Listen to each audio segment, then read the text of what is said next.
All right, we'll take a little break. When we come back, we've got Tom the Mime here. He's the mime who does all the entertaining out at SeaWorld. And he's usually the best thing about SeaWorld.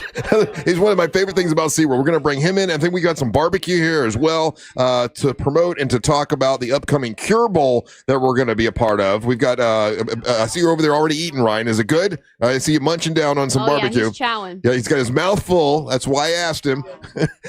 We're professionals, Ryan. Yeah, professional radio, Ryan. Did you get any barbecue, Amber? I did not, but I fixed you a big plate. Thank you very much. I appreciate that. All right. We'll be back with Tom the Mime.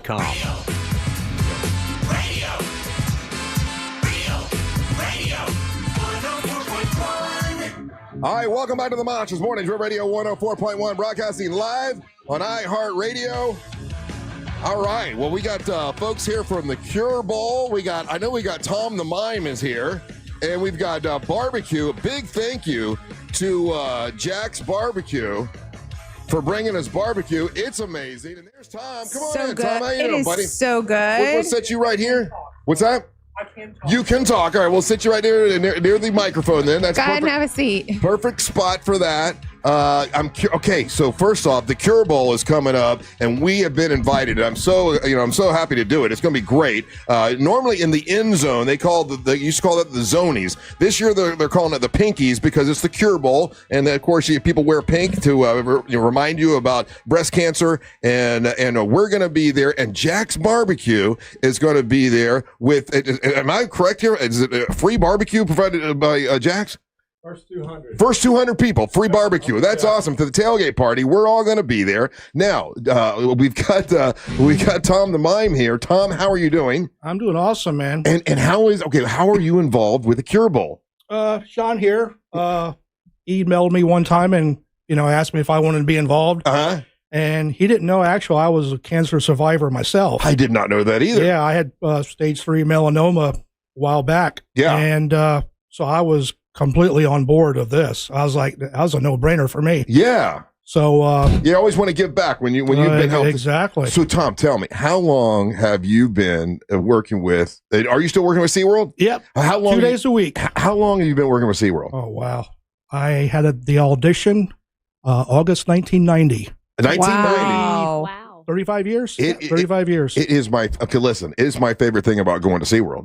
Thanks, I appreciate it. Now, it used to be, now I haven't been in a long time, okay, so to be straight up with you, it used to be part of was it Seymour and Clyde and Seymour show, and then if you've never been before, when you're sitting there in the hot sun, you're waiting, you're miserable, you'd see the mime come out, and okay, what made them come up with the idea back then, hey, let's have a mime come out to entertain people? Where did that come from? Well, the history started, I think, actually in San Diego, California. Okay. There was a guy that started it back then. This was like in the early 70s.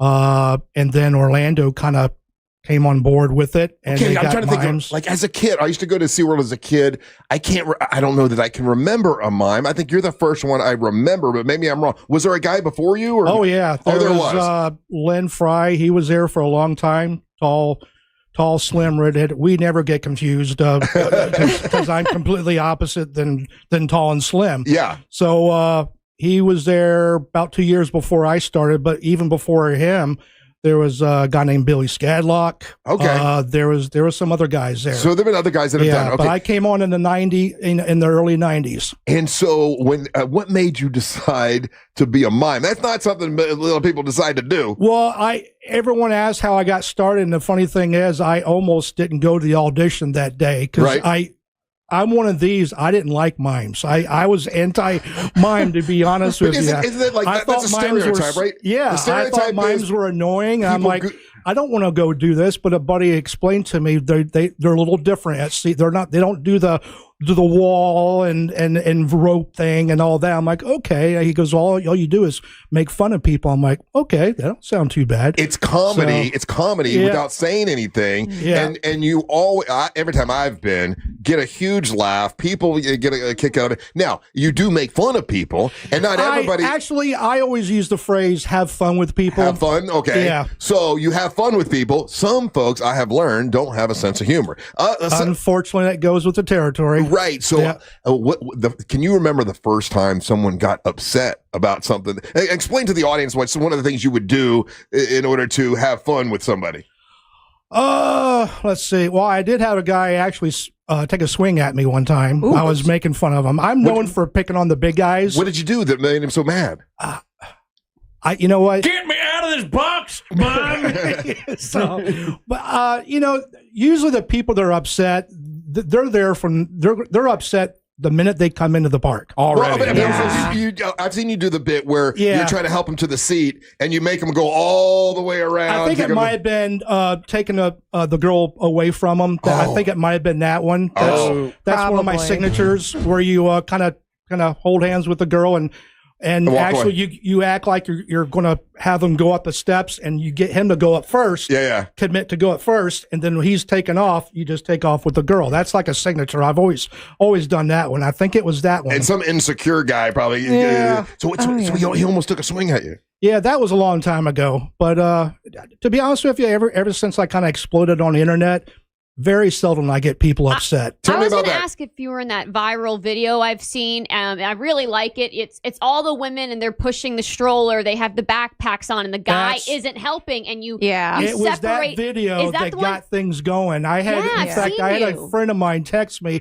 He goes, "Dude, look at this video on TikTok. It's exploding." Yeah. And I looked at it and then I noticed the numbers on it. The views were like million something views. Isn't that crazy? And thousands of comments. I'm like, holy. I love it. You're making the guy do the work. You're putting the backpack on the guy's shoulder. You're making the guy push the stroller. Hey, help the lady out. Like, why is she holding the kid? Exactly. I love all of them. Yeah. And the thing was, though, that poor guy, he caught a lot of crap from that. Oh, did he really? Yeah, a lot of, and the thing is, the story is, he was the one holding the bag and the baby and all that all day long. Oh, I'm sure. And they just happened to go there, and she's like, "Let me give you a couple-minute break." Unfortunately, it was during my act. Bad timing, and right? guess what? I seen an opportunity. So, are there other mimes that work at SeaWorld? Or there's like 10 of us now. 10 of you guys. Yeah, because we're all not full time, and we're all contracted. Right. So, and I just do 2 days a week. And because I'm so busy now, I do other things too. But think about this. I do appearances and stuff like that. 2 days a week since 1990. Think of how many, probably millions of people you have entertained. Yeah, well, back in the day, I was about 4 days a week. Now it's but yeah, it's a lot 6 shows a day? 6 shows? No, that back in the day it was like that, but now it's anywhere from 2 to 4. Now it's busy season right now, holidays. So now we're probably pushing 5 or 6. Yeah. No. So when people ask you what you do, I'm a mime. Do you do other things? If you're just working 2 days a week? Yeah. Well, I do appearances. I go a lot of different places. Yeah. For example, involved with the Cure Bowl. Yeah, which is very nice. And stuff like that. So it's really opened up a lot for me. Yeah. I always say, man, I wish this could happen a lot sooner. Because I've been doing this for so long, but as you well know, social media wasn't like it is now 20, 30 years ago. Could you have imagined that, that you were going to, break out like that because of social media? Yeah. But it all started with that video that you're talking about. The one Amber's talking about. And what happened was there's theme park bloggers. Yeah. All they do is go to the theme parks and they just shoot content. Yeah. And they seen that video and it kind of like, oh, let's go check out that chubby guy with the white face. I mean, he's like getting a bunch of views. Yeah. So now there's like about 10 bloggers that go to my shows and videotape. And that's why you see all my videos everywhere. It's not just from my page. It's from their pages. And unfortunately, I have people that do fake profiles of me, and that too. So every business has people are competitive, right? Barbecue business is competitive. Comedians are. Is it competitive in the mime business? Not really. The mimes don't get all. You don't have like a mime beef with another mime. That would be good content. You just gave me an idea. A fight with you and a mime, you and another mime having a fight with each other. That would be hilarious. Yeah. In fact, I almost did a bit with the midget wrestling a couple months ago. Yeah. And they canceled on me. I'm like, oh man, that'd been hilarious content. Yeah. But that'd be we all get along. We're all performers. Yeah.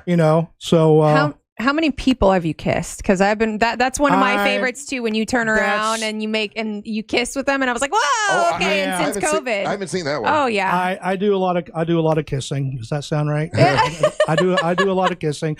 But that's one thing. I'm a good judge of character. I know which ones to, if I don't just go to somebody and start kissing. Oh them. yeah, Right. no. It's a cute way that he does it too, because they're not expecting it. It's not like, So, okay, that's a good question though. As the mime, as the people are walking in, they're usually frustrated. They got their kids are annoying them. It's hot outside. They just paid a lot of money to get in there. Yeah. They're walking in. They don't know, and then they see some crazy mime. How do you pick the right person that you think is going to, get you the jokes that you want to get or get the laughs you want to get?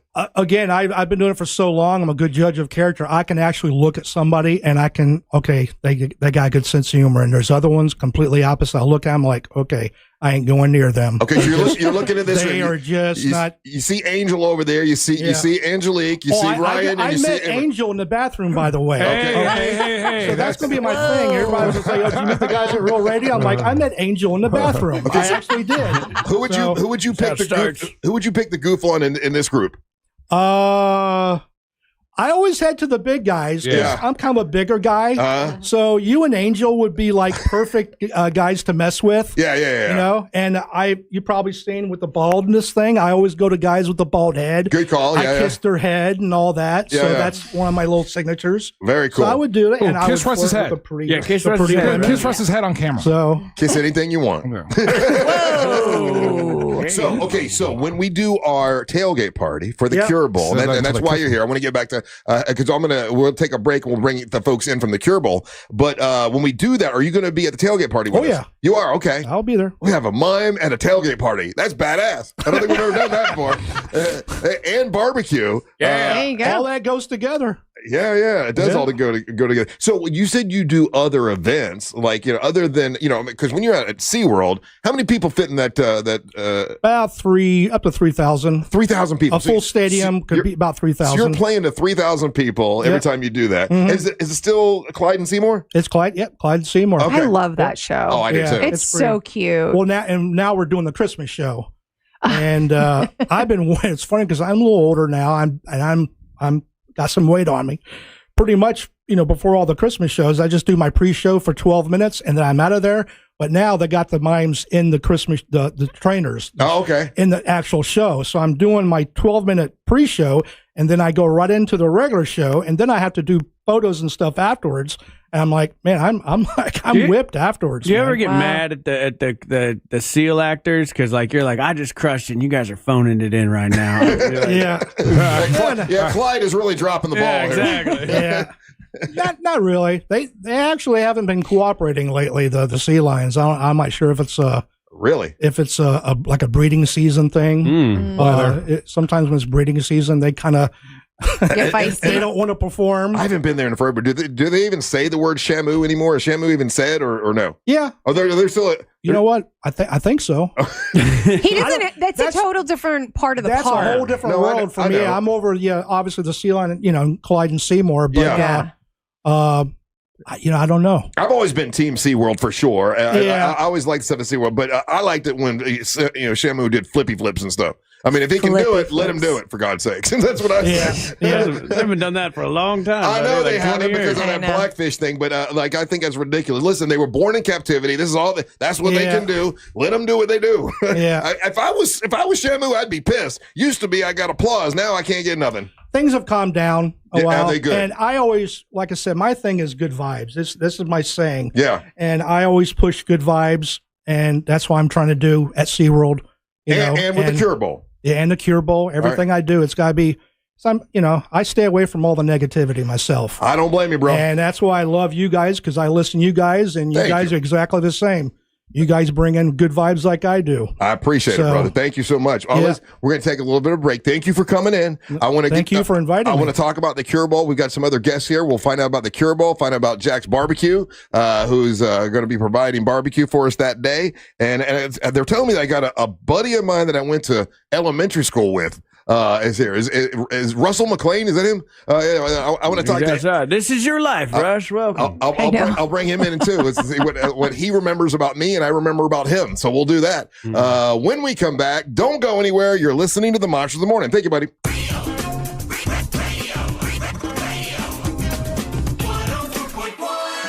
Oh wow, Angel, we're the first ones to get to see the helmets they have here.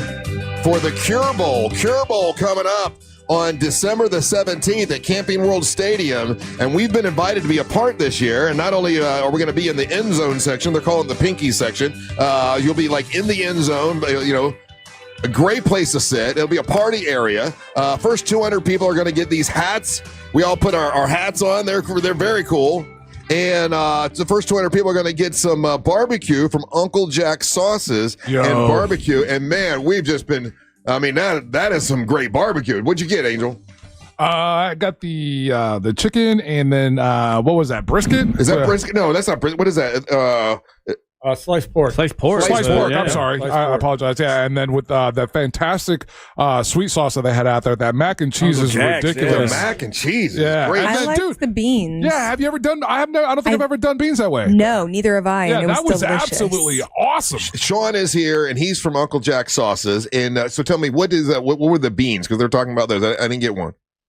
There's beef in it. So there's ground beef in there, and brown sugar and some other little things that they put in there, spice it up. Is that like a version of cowboy chili? Yeah. Okay. There's a reason I didn't put beans on his plate. I'm sitting right here. Thank you very much, Amber. But thank you for grabbing a plate for me. That was sweet of you. So, and then you've got the two helmets here for the Cure Bowl. I want to talk about those. Let me ask you, what got you involved with the Cure Bowl? So I actually have a media company, and we do a lot of sports, and it's a good cause to start with. So we would cover a lot of UCF and other college sports. Right. And we wanted to get involved with Cure Bowl. We covered it from a media standpoint, but we wanted to step it up a little bit. And it's a good cause to start with. And we knew a lot of the people that are involved with it are from the UCF community. Right. So we got involved, and then we wanted to ramp it up a little bit more.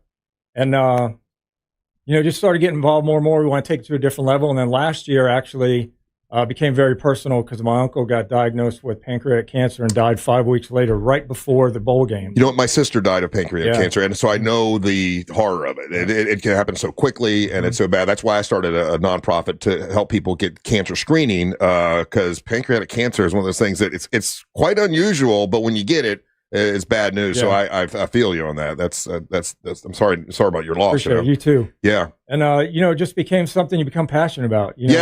It's just different. Unless you're in the community. For me, it's been the only way to deal with her death is to try to do something good. And I have a feeling you're feeling the same thing. Yeah, especially in the level we went. So last year when it happened, we were already involved. Yeah. And I remember driving early in the morning, and then it hit me that now it's personal. Yeah. And it was just different. It's a different feeling. You're tearing up. You realize it's a different connection at that point. For sure. Yeah. Hey, we have terrible microphones, so you got to talk really close. Sorry. Okay. Professional radio station with the worst microphones on the planet. But anyway, I digress. Sad story. Talking to your mic now. Yeah. Right. You've been doing this for a while, and you're telling us that this is the first time anyone's been able to see the two helmets, and you auction these helmets off. Yeah. So this is the 2025 ones. Yeah. We did a set last year that got auctioned off in November. Mm-hmm. And now these will run for the entire year. The bowl game, they'll be on TV and all that. We just revealed them last week. And then they'll go be a marketing tool for the entire season until we get to the new ones next year. Hey, Angel, Monster Sports, a little bit of info here. The Cure Bowl, is it usually what teams are usually in the Cure Bowl? I honestly don't know. I know I've heard the Cure Bowl, is here in Central Florida. What, which college teams are eligible or who can we look forward to? So the teams they usually pull for the Cure Bowl is going to be Conference USA and, what was the other conference? There's two conferences that they typically pull from. Yeah. So 2024 Cure Bowl, for example, was the Ohio Bobcats and Jacksonville State Gamecocks. Okay, and then and it's a televised. Heck yeah, dude! ESPN. Yeah, it'll be on ESPN. Again, it's gonna be fun. Yeah, I'm excited. Yeah, it's a big time. So the teams they choose from, Russ, is going to be Sun Belt Conference, the American Conference, Conference USA. Mid-American Conference are the potential, the pool of where they pull the teams from. Okay. And then if you want to watch the game with us, we're going to be watching in the end zone. They call it the Pinkies, zone. We used to be like the Zonies, and this is going to be the Pinkies this time. And first 200 people get these hats that I have on, and they're also going to get Uncle Jack's sauces, which is great. So anything else we need to know about the Cure Bowl itself? I want to talk about the helmets. Yeah. Right? So Cristiano DaCosta is an international artist. And that's who designed these. He's a Disney Legacy artist, Universal artist, and Park West. Oh man, that is those so cool. things are looking so sick. How sweet is that? So on the back, there's a sticker for each one. It has a theme on why they were designed. Okay. What the theme was. On that one, it's the Z-top stripe that goes down the top. That is a patent that was filed by UCF Medical, and it's a blocker that what it does is it encapsulates the cancer cell into a cocoon, so it can't grow. So in every test that they did, if you read on it, it's preventing cancer from growing for all those forms.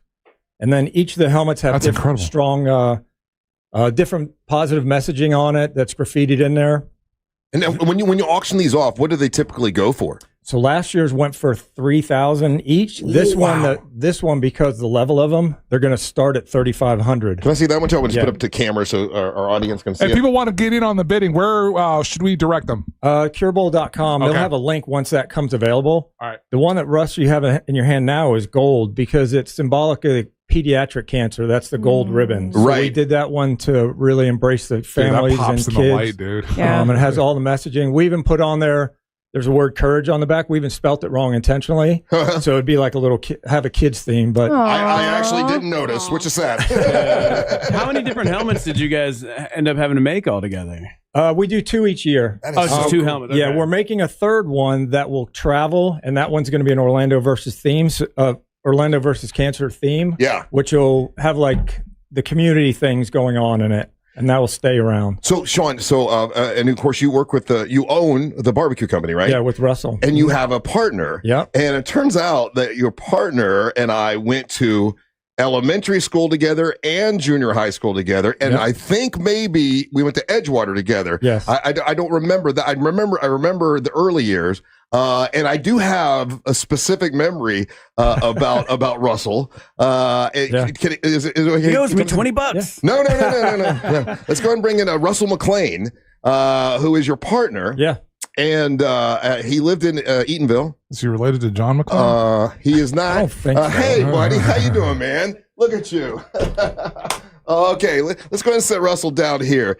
It's funny because as a kid, when we were in elementary school together, people would ask me, like, "Oh, are you guys brothers? Because you got the first name, the 2 Russes." That's not how names work. I know. And then there was another kid named his last name was Rollins. And they thought that we were brothers, but he was black as well. How you doing, Russell? I'm doing fine, Bruce Rollins. It is great to see you. It's been a long time, man. It has been forever, has it not? Oh yeah. So you went to Lake Weston. Lake Weston, we went to Lockhart, and then we went to Edgewater. You were at Edgewater as well? Yeah, we went to Edgewater, all of us together. Robert McLean was my brother. I know. I was going to bring that up. I was definitely going to bring that up. I was scared to death of your brother, and I'll tell you why. I'll tell you why here in a little bit. But I'm curious what because I have certain memories of you going. Well, who did you have?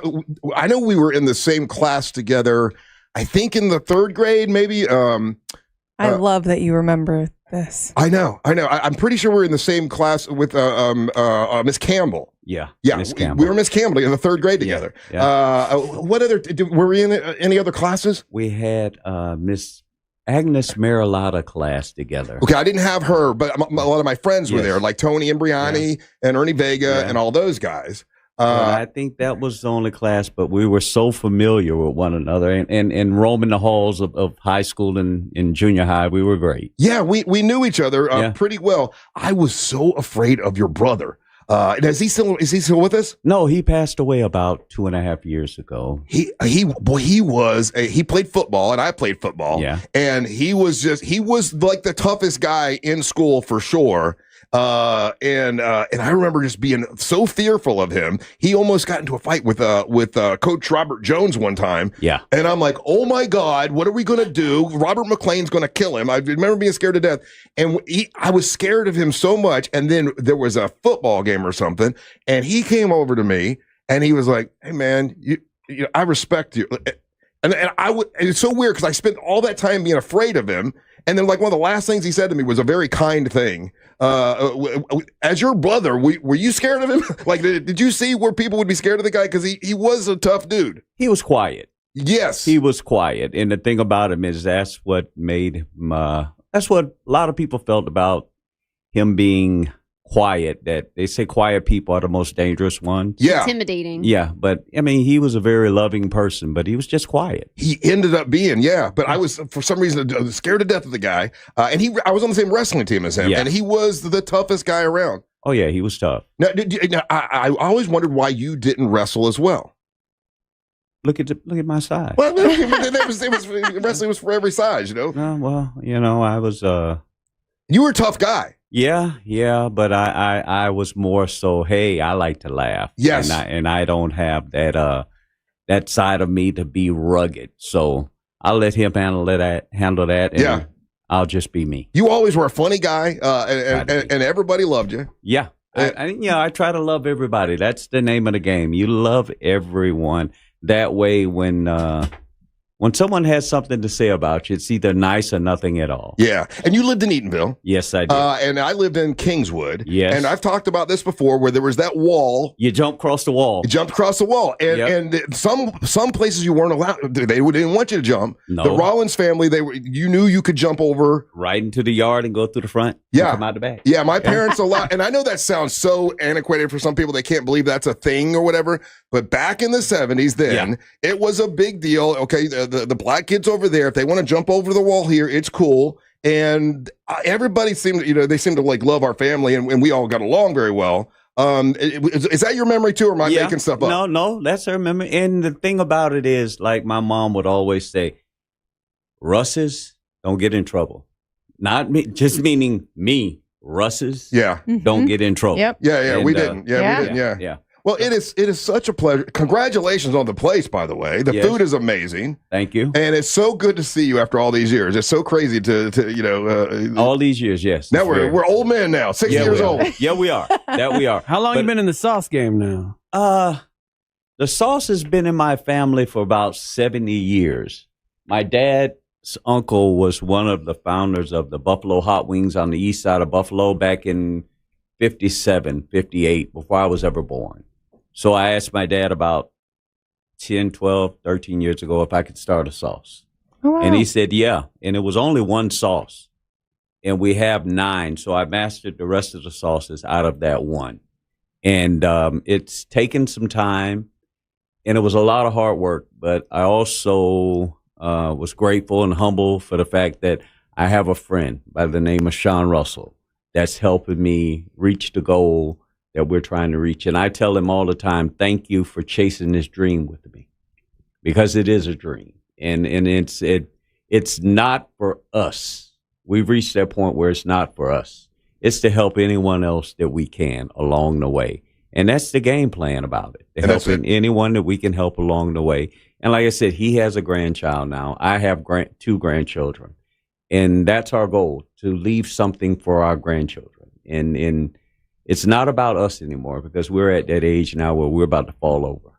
So you look good though, man. You look good. Russell McLean, I am so glad that what a surprise. Russ Rollins. It is so Sean Russell. It's so, and Sean Russell. It's 3 Russells. It's so wonderful to see you, man. And I'm really happy that you're doing so well. And we're going to be with you at the Cure Bowl once again. This is going to be coming up on December the 17th. We're going to be at the tailgate party. Everybody can get tickets and join us, and get to see you again, which is by all means. Now that we've run across one another, we'll exchange numbers and we'll go for there. Did you try the sauce yet? I did not try. Oh yes, I did. It was really good. Really, really good. I love it. I loved everything I had. Hey, do you keep in touch with anybody from like Dap Davis or? You know what? That's funny. I saw Eugene a couple of weeks ago, and his slogan was "I'm gonna wrap him up."